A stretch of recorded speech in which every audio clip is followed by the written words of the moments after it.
தமிழின் சமையல் அன்பு உள்ளங்கள் அனைவருக்கும் வணக்கம். இன்றைக்கு எனக்கு 2 பனம்பழம் கிடச்சிருக்கு. அதனால் நான் இப்போ உங்களுக்கு பனங்காய் பனியாரம் எப்படி செய்கிறேன்னு காட்ட போகிறேன். வாங்க வீடியோக்குள்ளே போகலாம். பனம்பழத்தை சாறு எடுத்து அதை காய்ச்சி வச்சுக்கிறேன். 2 கப் அவித்த கோதுமை மாவு, 1 கப் அவிக்காத கோதுமை மாவு, சீனி இந்த கப் அளவுக்கு எடுக்கிறேன். ஏன்னா இதில் அளவுகள் கொஞ்சம் வித்தியாசப்படும். ஏன்னா நீங்கள் எடுக்கிற களிக்கு ஏற்ற மாதிரி தான் அந்த அளவுகளும் மாறும்.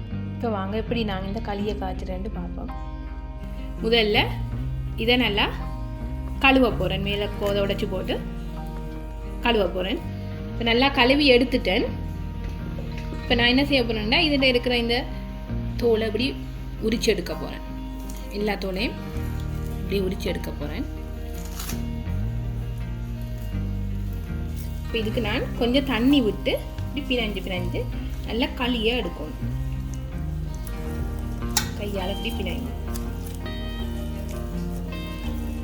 இப்போ பாருங்கள் களியெல்லாம் பிணைஞ்சு எடுத்துட்டேன்.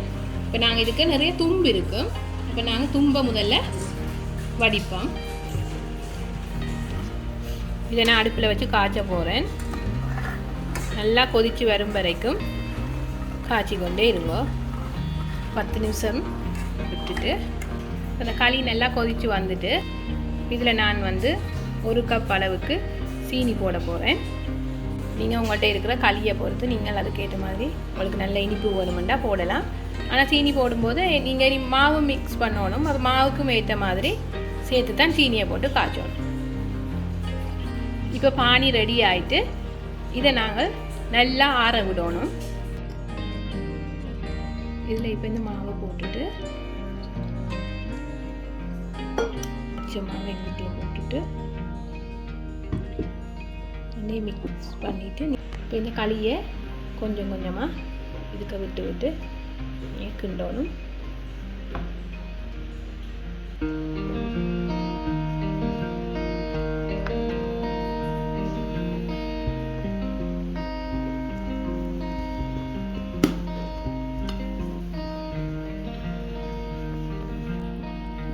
பாருங்க நல்லா களியும் மாவும் சேர்ந்து நல்லா கலந்துட்டு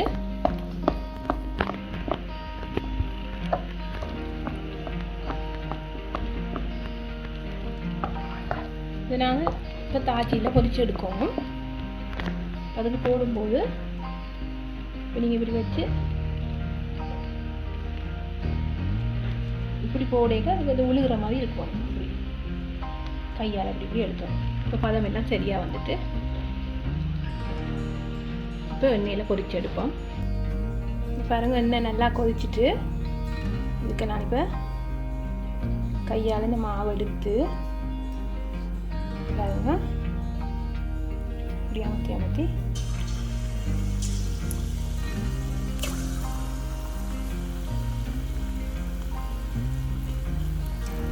கொஞ்சம் கொஞ்சம் போடுவோம்.